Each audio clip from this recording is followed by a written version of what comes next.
Olá, meus irmãos, tudo bem com vocês? Eu sou Marcelo Gonçalves, este é o nosso canal com a palavra Small, um canal de devocional bíblica, onde nosso propósito é estudarmos livro por livro. Estamos estudando a carta de Paulo à igreja de Éfeso, ou seja, Efésios. Mas antes do estudo, vou pedir para você se inscrever, ativar o sininho para receber notificações dos próximos vídeos. Deixe seu like, é importante para que o canal cresça, pois assim o YouTube entende que é um bom conteúdo dele distribui para outras pessoas. Comente aqui, aquilo que você aprendeu ou alguma dúvida que você quer tirar. Estarei me esforçando ao máximo para respondê-lo. E também compartilhe com seus irmãos em Cristo, entendendo que é uma boa ferramenta para crescermos juntos, ou até mesmo para quem não conhece a Cristo, entendendo que é uma boa ferramenta de evangelismo. Agora nós vamos para a vinheta depois do estudo, que é o que mais interessa.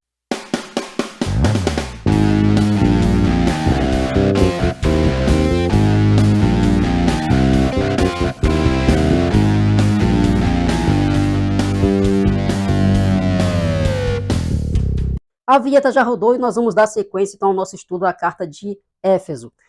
O tema de hoje é um pouquinho polêmico, espero que as mulheres não me batam, espero que as mulheres não me cancelem aqui, mas é porque nós vamos falar sobre deveres no lar, e hoje para mulheres. Mas calma, tem muita coisa para acontecer. Vai ser uma série de uns 3 ou 4 estudos mais ou menos sobre deveres no lar. Então, antes de vocês tomarem decisões precipitadas e me cancelarem, por favor, acalma, espere até o último estudo, beleza? Então, essa série é realmente onde Paulo ele traz alguns ensinamentos quanto aos deveres que devem ser feitos no lar, para as mulheres, para os homens, para filhos, para servos, senhores, pais. E nessa série de estudo, nós vamos ler hoje somente o capítulo 5, versículos 22 até o 33. Mas o estudo de hoje mesmo será somente dos versículos 22 a 24, beleza? Nós vamos estudar capítulo 5, 22. Vamos ler, perdão. Capítulo 5, 22 a 33, mas o estudo de hoje somente 22 a 24. E aí, nessa série não acaba aqui. A série ela se estende também um pouco para o capítulo 6. Por isso eu peço a vocês para irem com calma, com cautela, leiam mesmo a Bíblia, façam perguntas para a Bíblia, para vocês entenderem melhor a parte desse estudo. Mas assim, nesse contexto geral, o que a gente pode entender aqui? Muitas palavras são interpretadas de maneira incorreta, e por isso que gera muita polêmica. O fato de uma palavra isolada ser mal interpretada no nosso contexto social, ela gera uma polêmica onde, por isso que eu disse no início que pode gerar um pouquinho de polêmica nesse estudo. Mas os deveres do lar, propriamente dito, nos estudos que nós vamos iniciar hoje e terminar daqui a 3 ou 4 estudos, nós precisamos observar o seguinte: todas as palavras que são direcionadas com relação ao lar, elas são direcionadas ao chefe da família, ao chefe do lar, em detrimento dos outros integrantes da casa. Então, muita gente confunde uma palavra específica, mas esquecem que a palavra principal, quando é dita para alguém, é sempre direcionada ao líder, ao chefe da casa. E aí, isso tudo traz um contexto histórico muito ruim na nossa cultura hoje. Então, assim, o elemento fundamental para o funcionamento do lar é entender que a obrigação maior do lar está no cabeça da casa. Então, por isso que todas as palavras são ditas ao líder do lar, porque as obrigações maiores são sempre para eles. Então, nós vamos dar sequência nesses estudos. Mulheres, mais uma vez, não me cancelem, não me julguem, esperem até o final. A palavra hoje é para vocês, mas no próximo sábado serão ditas para os maridos. Então, acalmem os ânimos aí e vamos ver o desfecho disso tudo aqui, beleza? Nós vamos dar sequência nesse estudo, então, que nós vamos ler do versículo 22 ao 33 do capítulo 5, mas o estudo está somente em 3 versículos hoje, beleza? Vamos ler, então, na minha versão NVI, que diz assim: Mulheres, sujeitem-se cada um a seu marido, como ao Senhor. Pois o marido é o cabeça da mulher, como também Cristo é o cabeça da igreja, que é o seu corpo, do qual ele é o Salvador. Assim como a igreja está sujeita a Cristo, também as mulheres estejam em tudo sujeitas a seus maridos. Maridos, ame cada um a sua mulher, assim como Cristo amou a igreja e se entregou por ela, para santificá-la, tendo-a purificado pelo lavar da água mediante a palavra, e para apresentá-la a si mesmo como igreja gloriosa, sem mancha, nem ruga ou coisa semelhante, mas santa e inculpável. Da mesma forma, os maridos devem amar cada um a sua mulher como a seu próprio corpo. Quem ama a sua mulher, ama a si mesmo. Além do mais, ninguém jamais odiou seu próprio corpo. Antes, o alimenta e dele cuida, como também Cristo faz com a igreja, pois somos membros do seu corpo. Por essa razão, o homem deixará pai e mãe e se unirá à sua mulher, e os dois se tornarão uma só carne. Este é o mistério profundo. Refiro-me, porém, a Cristo e à igreja. Portanto, cada um de vocês também ame a sua mulher como a você mesmo, e a mulher trate o marido com todo respeito. Oremos. Pai, tu és soberano, maravilhoso, e graças te dou, Senhor, por todas as bênçãos. Obrigado por nos conduzir até aqui nesse estudo e peço ao Senhor capacitação para que não fale eu, mas tu fale através de mim. É uma área que eu sofro, mas o Senhor tem me capacitado para estudar e para poder também apresentar outros. É a oração que eu faço em nome de Jesus. Amém. Na sequência do nosso estudo, então, nós podemos observar o seguinte: como deve ser a sujeição da mulher a seu marido? Então, é a pergunta que eu faço aí, como deve ser a sujeição da mulher ao seu marido. No versículo 22 existe uma condição.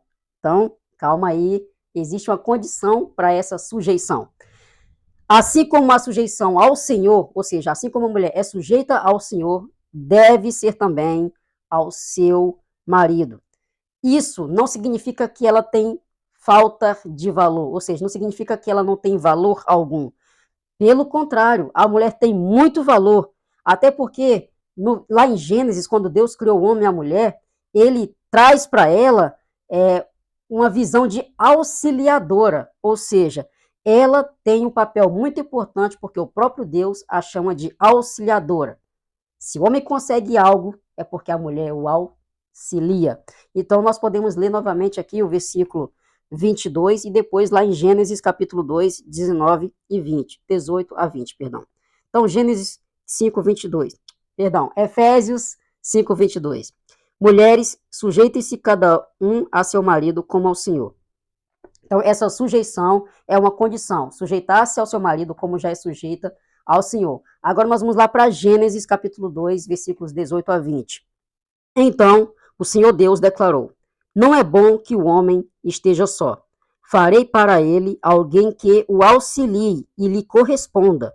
Depois que formou da terra todos os animais do campo e todas as aves do céu, o Senhor Deus os trouxe ao homem para ver como este lhe chamaria.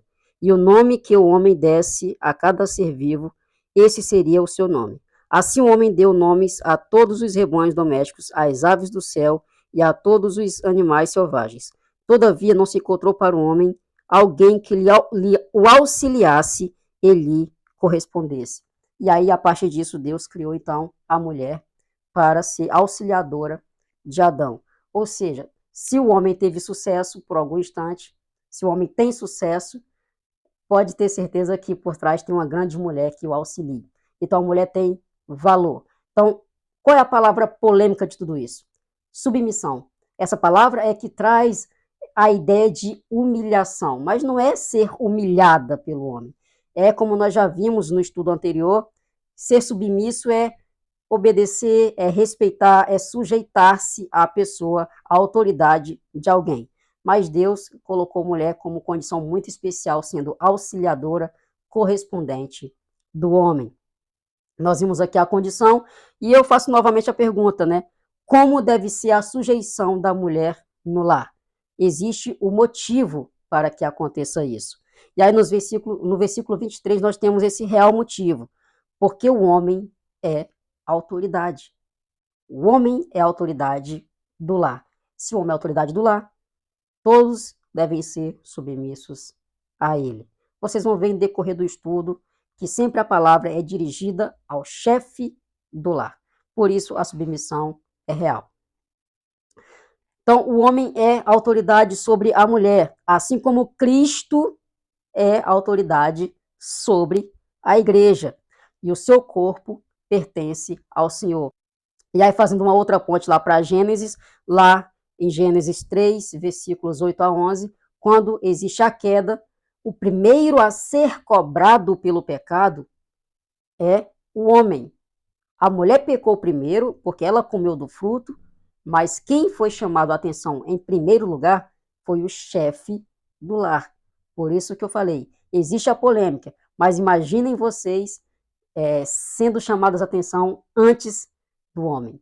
Então, vamos pensar nisso, como que às vezes a sujeição pode até nos aliviar em relação a algumas exortações, né? Então, no pecado, lá na queda, no capítulo 3, o homem foi primeiramente exortado por Deus e só em seguida, porque o homem foi fraco também, a mulher chegou a ser exortada. Mas o que chama a atenção é, a primeira chamada de correção foi para o homem, que é o chefe do lar. Então, esse motivo é, assim como o Senhor é autoridade sobre a igreja, o homem é autoridade sobre a mulher. Mais uma vez, qual é o propósito para que essa submissão seja perfeita e agradável? No versículo 24, a condição existe, nesse caso aqui, uma condição paralela, onde existe uma sujeição ao marido, assim como é sujeita ao Senhor. Então, a mulher é sujeita ao marido, como a igreja é sujeita ao Senhor. Uma condição paralela. E aí, com base nisso tudo, nós vamos ler novamente só o versículo 21 para vocês entenderem, que foi o final do estudo passado, que diz assim: sujeitem-se uns aos outros por temor a Cristo. Como autoridade, a mulher sujeita-se ao seu marido, mas em sociedade, sujeitem-se uns aos outros por temor ao Senhor. E as aplicações, na verdade, a aplicação, hoje será somente uma aplicação. Mulheres, sujeitem-se aos seus maridos. É a única aplicação para hoje. Como o estudo está um pouco mais direcionado às mulheres, não quer dizer que os homens devem pular esse estudo aqui, não. Continue estudando, porque vai ter uma série muito longa para vocês acompanhar aqui. Mas a aplicação vai ser exclusiva para as mulheres hoje. Mulheres, sujeitem-se aos seus maridos. A mulher, ela tem um papel muito importante no relacionamento, sendo uma auxiliadora que glorifique ao Senhor, entendendo que em sua submissão ela poderá ajudar muito seu esposo a crescer como líder da sua casa. Ou seja, não é para a mulher mandar no homem, ela vai ser auxiliadora que vai ajudá-lo a crescer para que ele seja de fato um bom líder. E aí eu quero finalizar também com o Provérbios, antes de entrar na grande ideia. Provérbios capítulo 31, versículos 10 a 31, que diz assim: uma esposa exemplar, feliz quem a encontrar, é muito mais valiosa que os rubis. Seu marido tem plena confiança nela e nunca lhe falta coisa alguma. Ela só lhe faz o bem e nunca faz o mal, todos os dias da sua vida. Escolhe a lã e o linho e com prazer trabalha com as mãos. Como os navios mercantes, ela traz de longe as suas provisões. Antes de clarear o dia, ela se levanta, prepara comida para todos os de casa e dá tarefas às suas servas. Ela avalia um campo e o compra, com o que ganha, planta uma vinha. Entrega-se com vontade ao seu trabalho, seus braços são fortes e vigorosos. Administra bem o seu comércio lucrativo, e sua lâmpada fica acesa durante a noite. Nas mãos segura o fuso nas mãos segura o fuso e com os dedos pega a toca. Acolhe os necessitados e estende as mãos aos pobres. Não teme por seus familiares quando chega a neve, pois todos eles vestem agasalhos. Faz coberta para a sua cama, veste-se de linho fino e de púrpura. O seu marido é respeitado na porta da cidade, onde toma assento entre as autoridades da sua terra. Ela faz vestes de linho e as vende, e fornece cintos aos comerciantes. Reveste-se de força e dignidade, sorridente do futuro. Fala com sabedoria e ensina com amor. Cuida dos negócios de sua casa e não dá lugar à preguiça. Seus filhos se levantam e a elogiam. Seu marido também a elogia, dizendo: muitas mulheres são exemplares, mas você a todas supera. A beleza é enganosa e a formosura é passageira, mas a mulher que teme o Senhor será elogiada. que ela receba a recompensa merecida e as suas obras sejam elogiadas à porta da cidade. Ou seja, a mulher sábia, ela edifica a sua casa. Por isso, mulheres, entendam o conceito da palavra submissão. Quando a gente fala da submissão da mulher ao homem, não é que ela vai ser humilhada do homem, mas entender que ele é autoridade e ela vai ajudá-lo a ser um bom líder, auxiliando para que ele possa crescer e que ela cresça junto. E aí a grande ideia fica da seguinte forma: a mulher que sujeita-se ao seu marido é como a igreja amada que está sujeita a Cristo. Vou ler novamente. A mulher que sujeita-se ao seu marido é como a igreja amada que está sujeita a Cristo. Que os irmãos fiquem com Deus e até o nosso próximo encontro.